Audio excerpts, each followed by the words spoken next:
Hello, my cereal-eating friends or soup-eating friends. Is cereal soup? Is soup cereal? We'll have you decide in this debate in the comment section below. Get it started. My name is Kit. Welcome to Chicago Reacts. And today, we're continuing on with our adventure, The American Civil War, OverSimplified, Part 2. We learned a lot from the first episode. The Union got its big major victory and declared the Emancipation Proclamation. But before we continue on with our adventure, look, like any YouTube channel, we do appreciate all the support we are getting, be it like, comment, share, and subscribing all to our channel. But we also have a Patreon link there too, and you get a lot of additional behind-the-scenes filming content. So if you want to be a Patreon supporter, the entire team would be grateful and thankful that all of you are so faithful to us. That link is in the description box below. Please consider being a Patreon supporter. We do appreciate all the support we are getting. We love you guys and gals for all the support. So, with that being said, let's get started with our second adventure, The American Civil War, OverSimplified, Part 2. Hey, DJ, hit that play button. This video was made possible by Honey. Stick around to learn how you can save money when you shop online. As the Union struggle to take control in the East continued, elsewhere, the war raged on. The Confederates attempted an invasion of Kentucky, hoping the state as a whole would join them, but they were pushed back. The Indian Territory saw Native American tribes ally with one side or the other in the hopes of securing rights after the war. Along the Mississippi, General Ulysses S. Grant remained one of the few Union generals scoring major victories. With his best pal, General Sherman, by his side, Grant led his armies down the Mississippi to the Confederate stronghold of Vicksburg. Both sides knew that if Vicksburg fell, the Confederacy would be split in two, and the Confederates prepared for an intense defense of the city. But back in the East, Lincoln still wanted somebody to march south and take Richmond. Having given General McClellan the boot, he needed a new man in charge. All right, Mr. President. Option 1 is General Hooker. Bit of a nutcase, but a good general. Option 2, his qualifications are his name is Burnside, and he has freaking dope-ass sideburns. Say no more. So General Burnside was put in charge of the Army of the Potomac and sent south. Lincoln hoped he finally had a general who could succeed. Burnside met General Lee at the city of Fredericksburg, where he intended to rapidly cross the river and take the city. But the Union War Department was too slow in delivering the pontoon bridges, and the two sides were forced to camp across from each other, close enough to speak. Hey, Yankee, ready to get your butt kicked? Yeah, right, Rebel. God is on our side. No way, God's on our side. Oh, you think so? Well, why don't we ask him? Hey, God, whose side are you on? Ow. Dude, uncool. With over 100,000 men, the Union Army finally launched their massive attack on the 11th of December. But by now, the Confederates had amassed their forces. During the battle, wave after wave of brave Union men marched headlong into a brutal Confederate onslaught. Even the Confederates couldn't believe what they were seeing, and in one moment of camaraderie, a Confederate sergeant, unable to take it, reportedly came out into the field to tend to the Union wounded. Seeing this, the Union troops held their fire. Still, Burnside and his forces were soundly defeated at Fredericksburg and forced to retreat. Lincoln's popularity and Northern morale continued to plummet, especially as the winter heading into 1863 was bad. The winter camps were rife with disease. The food was less than appealing. On both sides, men began to leave. Hey, where do you think you're going? I'm deserting. What? Don't you love your country? Yes, I do. And I'm trying to get back to it as quick as I can. Lincoln, ever the kind and caring man he was, spent much of his time pardoning deserters' death sentences. Oh my, here's a 17-year-old boy sentenced to be hanged. Well, I'd better suspend his sentence, or he'll be suspended tomorrow. Okay, come on, dude. To try to keep the numbers up, both sides had introduced conscription. There was controversy in the North, however, since rich men could simply pay to have someone else fight on their behalf. Riots broke out in New York City, with enraged mobs furious at the idea of going to fight for slaves, an idea that many of them simply did not support. However, after so much pressure, the Union had finally begun allowing black men to enlist, and these men, knowing what they were fighting for, signed up. By the end of the war, nearly 200,000 troops, 10% of the Union Army, would be black. The valor and bravery they showed throughout, silencing critics. Okay, well that last guy was useless. Let's try this Hooker fellow. General Joseph Hooker was put in charge of the Army of the Potomac, and once again, Lincoln ordered him to move south and take Richmond. Hooker met Lee at the Battle of Chancellorsville, where Hooker had over twice the men Lee did. Lee was forced to defy all military convention and split his smaller force into two. Lee had absolutely no chance of winning, and Lee won. It was his masterpiece. Lee did suffer one significant loss during the battle, though. As his right-hand man, Stonewall Jackson, was riding back to the Confederate lines at night, the nervous Confederate troops, unable to recognize him, opened fire. You boys done goofed up. Jackson died 8 days later. As for Lincoln, he couldn't believe it. It was yet another loss, and Northern support continued to waver. While the Union kept on struggling in the East, out west, unconditional surrender Grant was making moves as always. In an attempt to take Vicksburg on the Mississippi, he made a series of risky and bold movements. He sent a cavalry raid and feigned Sherman north to confuse the enemy. Then, aided by a fleet of ironclads on the river, he raced his army south to cross the Mississippi. Aware that the terrain to the north was restrictive, instead, he strategically moved northeast, hitting Vicksburg's supply line and defending his rear from Confederate armies in Jackson. Once he reached Vicksburg, the Confederate defense became hardened, and Grant was forced to settle in for a month-long siege, during which time he got rather bored. Despite not taking the city, I love Grant and his whiskey. Good old bottle of Japanese whiskey, though. That's what's me in my heart. Lincoln loved it and encouraged Grant to hold firm. It would only be a matter of time before the Mississippi was in Union hands. Around this time, the people in the west of Virginia, who had remained loyal to the Union throughout, finally broke away to form their own state. They could have named it anything in the world, but the creative minds at the time came up with the ingenious West Virginia. Country road. I can't say the rest because we're gonna get hit with censorship. But I just said country road. Somebody in the comment section below, type the rest of the lyrics. You know what I'm talking about. Back in Washington, Lincoln once again wanted a new general to take command. Oh my goodness, why do all these 19th century generals look so bust? Look, we got Sleepy Eyes Joe here. That's Princess Leia with a mustache. E.T. from the doctor. Fine, why don't we give Snapping Turtle McGee here a shot? So General Snapping Turtle McGee was put in charge of the Army of the Potomac. Right, and it was a crucial time for the Union, because once again, the Confederates decided to go on the attack. So far, they had done exceedingly well militarily, but as the war kept going, the Confederate economy was crumbling. Riots broke out in the streets of Richmond as the price of bread skyrocketed. Supplies were dwindling. Jefferson Davis wanted to send men west to rescue Vicksburg, but General Lee knew the longer the war lasted, the worse their chances got. And he still hoped if he could just threaten D.C., the already demoralized North would surrender. So in June 1863, with the momentum behind him, General Lee once again entered the North, fighting his way through Maryland and into Pennsylvania. General Meade set out to meet him for what would be the most significant battle of the entire war. If the Confederates won, D.C. could fall. If the Union won, it would be a turning point, as the Confederates would run out of steam, and the small town that was to get caught up in the crossfire of the largest battle in American history was Gettysburg, Pennsylvania. On June 1st, units from each army encountered one another and skirmished through the town itself. You know, even though it's severely dated, film Gettysburg, fantastic piece of film, but it has its flaws here and there. But great movie. If you haven't seen it, check it out or read the book Killer Angels about Gettysburg. The townspeople were forced to take refuge, except for one man who reportedly ran outside for a strange reason. Joseph, what are you doing? I'm not gonna let them take my beans. Good. How many times do I have to tell you they're not here for your beans? By the second day, You know what? He had every right to defend his beans. Okay, lady, you need to calm down. He put his heart and soul into his beans. over 100,000 men stretched for miles across the battlefield. Lee took the initiative, deciding to hit the enemy's flanks, and he came very close to breaking through the Union's disorganized left. But Union Colonel Joshua Chamberlain ordered a desperate bayonet charge, smashing into the Confederates and forcing them back. Yep. The Union forces held across the line. On the final day, Lee believed the Union Army had fortified its flanks, so he decided to finish them off with one massive central assault. The Confederates rushed at the Union lines during General Pickett's charge, and this time, it was the Union's turn to unleash hell. Meade had correctly guessed Lee's strategy, and the Confederates were decimated, forced to turn and flee.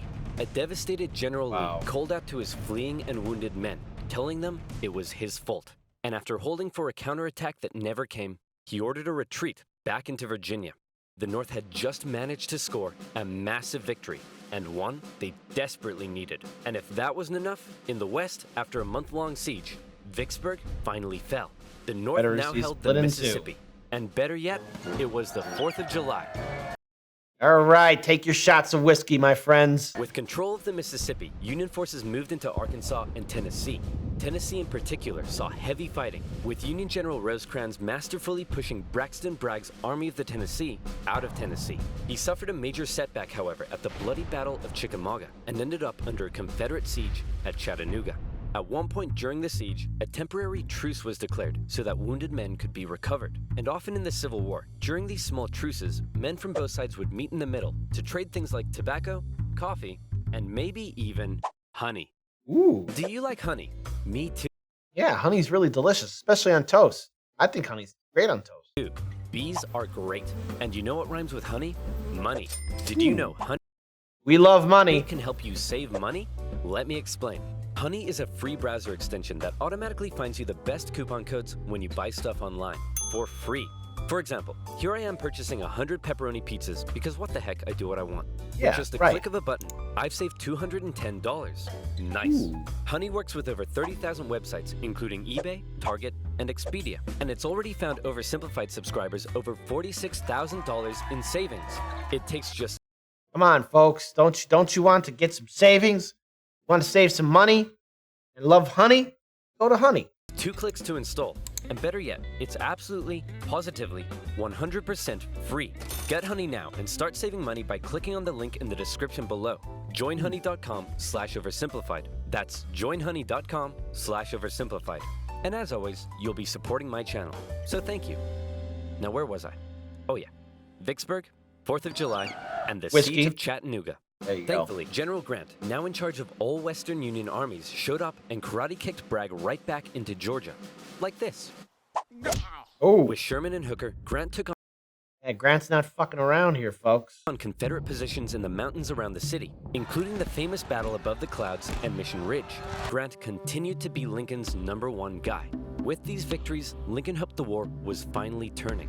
Back in Gettysburg, the entire town had been turned into a hospital to care for the scores of wounded men. Throughout the war, on both sides, women such as Clara Barton rose to the occasion, doing crucial work on the home front and volunteering as nurses. For those who had given their lives, a new national cemetery was to be established at Gettysburg, and Abraham Lincoln traveled out to attend the opening ceremony. At the event, the main speaker spoke for 2 hours. Then, Abraham Lincoln was called forward to give some brief, appropriate remarks. In just 2 minutes, he masterfully and poignantly iterated America's national purpose and the need to continue the fight. The Gettysburg Address would become one of the most famous speeches in American history. While they were now making progress, the North still couldn't find a decisive victory in the East. And that was bad news for Lincoln, because his presidency was now in its 4th year. In 1864, there was an election coming. You know, and here's what I remember from the Ken Burns documentary, which was a very detailed documentary series for the time. And this part was very interesting in regards towards how dangerous it was for Lincoln, especially during this time of being elected for a second term. There were a lot of people that were against his presidency, and if things had went differently, I dread to think how the Civil War would have turned out. Confederates knew this too, and with little hope left of being able to threaten the North militarily, they believed their last shot at victory may be in the election, since Lincoln, emancipation, and the war itself weren't exactly popular. People in the North were sick of war and wanted to put it behind them. Robert E. Lee hoped that if he could just hold out and continue to inflict more defeats, the people of the North would vote Lincoln out and replace him with a Southern sympathizer who may be willing to negotiate. Lincoln knew now he desperately needed a victory. Now, I know what you're thinking, but oversimplified. If Lincoln loves General Grant so much, then why doesn't he put him in charge of the campaign in the East? Well, guess what, loyal subscriber? You've hit the nail on the head. You're bold, Grant. I'll grant you that. Enough with the puns. I'm promoting you to General-in-Chief, and I ain't taking you for granted. Now I want you to go defeat Lee.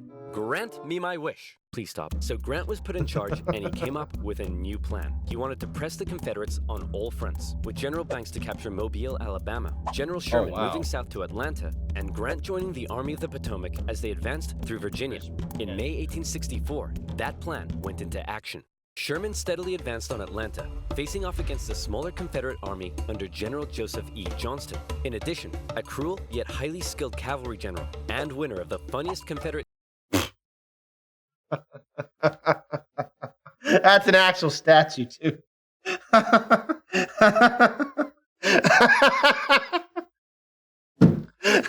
Someone paid money for that.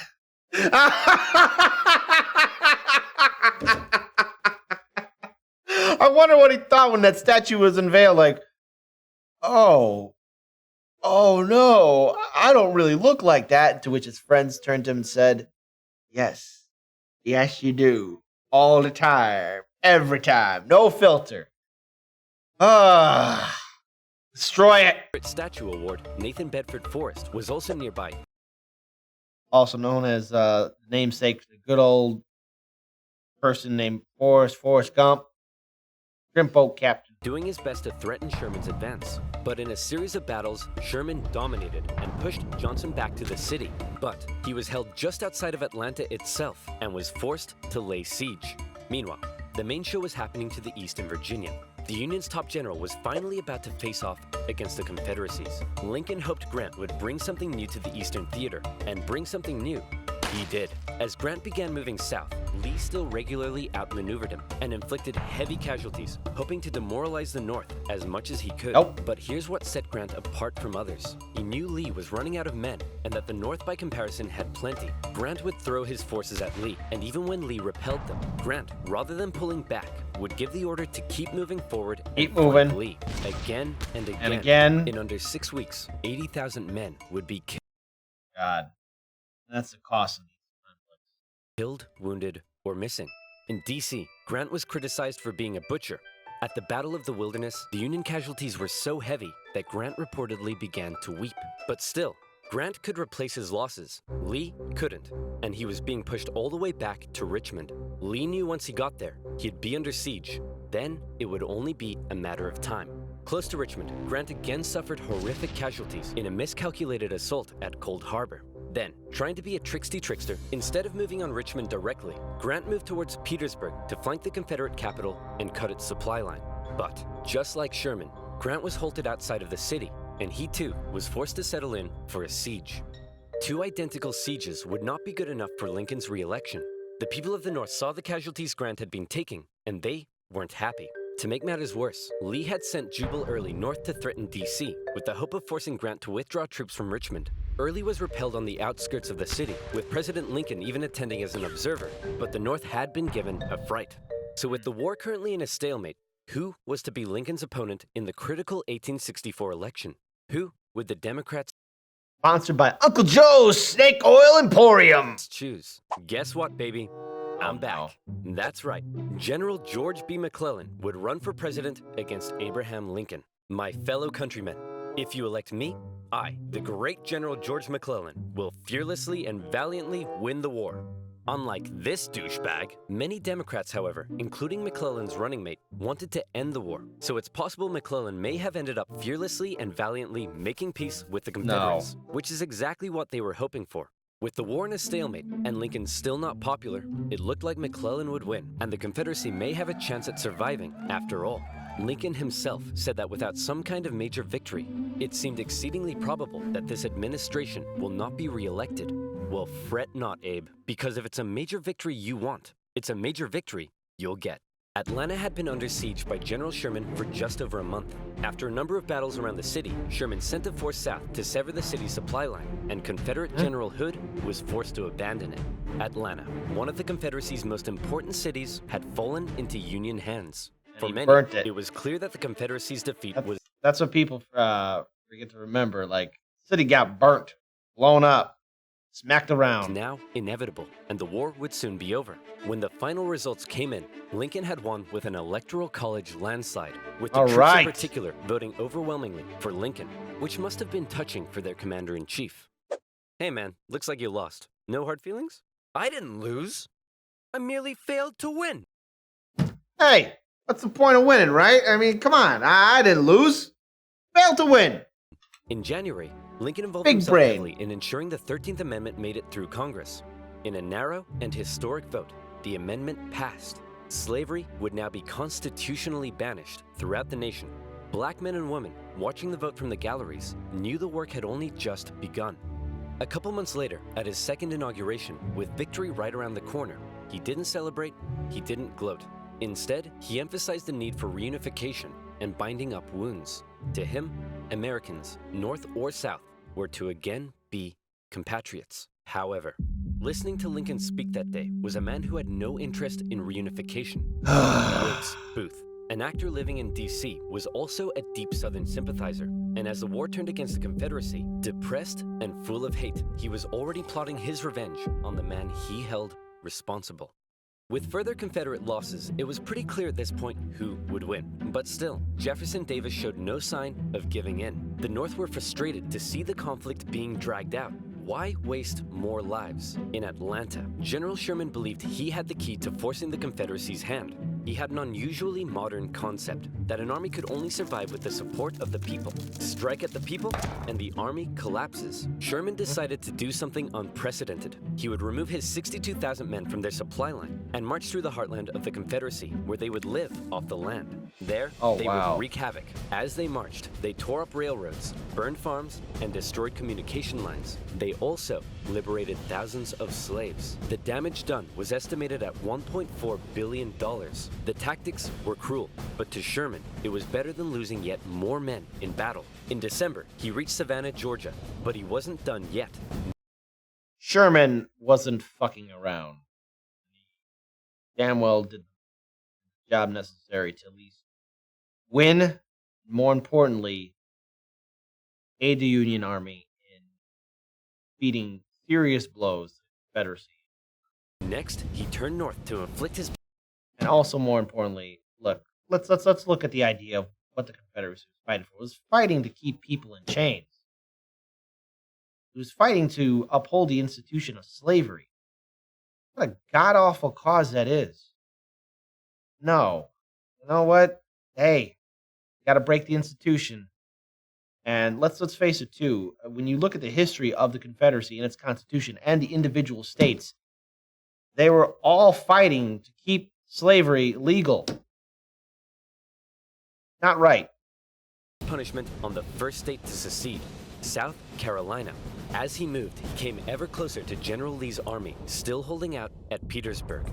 The siege of Petersburg had lasted for 292 days. 60,000 of Lee's men had deserted. Numerous Union attempts to break through had failed, but when the breakthrough finally came, it came quick. On April 2nd, a Union assault finally pushed the Confederates from their defenses. Hey man, there's no need to evacuate, right? You'll rescue us like last time, right? Sorry, can't hear you. Lee narrowly escaped the city, hoping he'd be able to meet up with General Johnson and continue the fight. Grant chased him down. Richmond was evacuated, and Jefferson Davis went on the run. As they left, the Confederates set fire to military buildings, but the flames burnt out of control, and as the Union troops arrived, they became firefighters. A couple of days later, Abraham Lincoln visited the war-torn city. Grant caught up to Lee at Appomattox Courthouse, where he trapped his forces. It was here. Gee, I remember in the previous episode, a certain family moved there, hoping that they wouldn't be dealing with any more of that BS bullshit of war and they'll be in peace. It's a good thing. That maybe they may not be involved in it whatsoever. On April 9th, 1865, that Lee saw no point in continuing. Sir? Listen, bub, I drank a bit too much last night, and now I'm hanging... Oh, I've been there before. Hanging like a fruit bat on a hot day. Give good old General Grant some good Japanese whiskey. That's the good stuff. Like a fruit bat on a hot day. So whatever you have to say, I don't want to hear it. General Lee says he wants to surrender. Hot diggity dog. No. Lee met in the home of a nearby farm family, owned by a man who had tried his best to escape the Civil War years earlier, Wilmer McLean. All right, you guys. Every time I move my family or do anything, you two jackoffs come here and fuck everything up. Do you have any idea how much nagging I do for my wife and the kids? And now here you all surrendering. Well, by gosh, gee willigers, I'm mad. All right, can we all just hurry up and get this over with? Martha, not now. I'm cleaning. Do you want us to get rats? Grant and Lee, after years of war, now spoke respectfully to one another. When Lee left, his face filled with emotion, Grant's men began to cheer, but Grant ordered them to stop. He knew that now was the time for reconciliation. Just over 2 weeks later, General Johnson would surrender to Sherman, ending the war for 89,000 Confederate soldiers in the largest surrender of the war. Not every Confederate state had surrendered, but the war was as good as over. Across the North, church bells rang out and celebrations erupted. In Washington, Lincoln gave a speech from the White House to a jubilant crowd, in which, among various things, he expressed his support for black voting rights. Lincoln had seen the nation through its deepest crisis. The presidency had visibly aged him.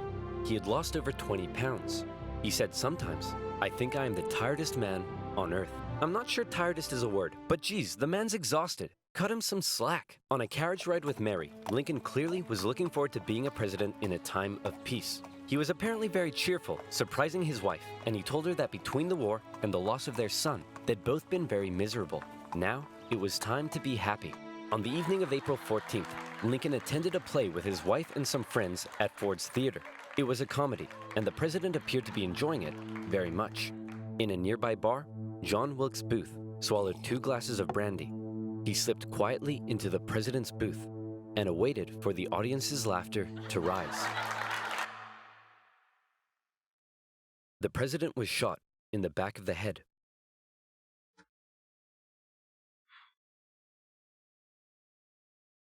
You know, I always like to think, what if? I'm a fan of like alternate history. And I don't know, maybe how things could be. Certain things didn't happen. I don't know how Lincoln's presidency would be during Reconstruction. I'm pretty certain all the problems we're dealing with would still remain. But I have to wonder what would happen if he didn't pass away. And I have no idea why this is hitting my heart like that. But I don't know. Didn't have to be that way. What if? Huh? What if? What if something better happened? Booth fled the city. Soldiers carried Lincoln to a boarding house across the street. There, doctors declared there was nothing they could do. Surrounded by his heartbroken wife, son, and members of cabinet, at 7:22 the next morning, President Lincoln passed away. Never before had a president been murdered. A shocked nation mourned as a 12-day funeral procession carried Lincoln back to his home in Springfield, Illinois. On April 26th, Union cavalry found John Wilkes Booth in a barn in Virginia, where he was shot. Not long after, Confederate President Jefferson Davis was also tracked down and arrested. Imprisoned for 2 years, he was eventually released. The North didn't want to put him on trial for fear the jury may rule that Southern secession had in fact been legal. To ensure reconciliation, other Confederate generals and politicians were allowed to re-enter life in the now restored Union. Scattered fighting continued into May, when the last Confederate forces in Texas disintegrated. The Southern states came under Northern military occupation to prevent any further rebellion, and a very difficult era of Reconstruction began. Over 3 million Americans had fought, brother against brother. The Civilians killed 50,000. Slaves killed 80,000. Soldiers 700,000. Civil War remains the bloodiest conflict in U.S. history, but the Union had been preserved. You could say the real winners were those who were to never again be slaves. Further amendments passed by Congress gave black individuals the right to citizenship and to vote. Significant progress had been made. However, entering into the 20th century, it was clear the fight for equality would continue. In modern America, the man who fought to preserve the nation and never gave up in the darkest of times stands as a symbol of honesty, empathy, humility, perseverance, and courage.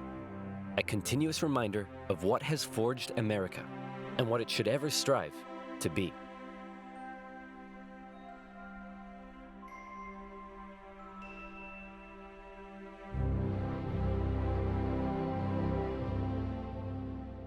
Our story isn't over yet. let's face it, the fight for equality, liberty is never over. And the fight for a better future is always within our. We learned a lot from this two-part series, and I have to say, I encourage everyone to read more up about the American War. Check out Ken Burns' documentary series as well. Phenomenal piece of work. And it's important to know that what took place here in the United States so many years ago still resonates to this day. And it let us learn from the past so we can make it better. My name's Kit with Chicago Reacts, and I hope all of you have a wonderful day, afternoon, or evening.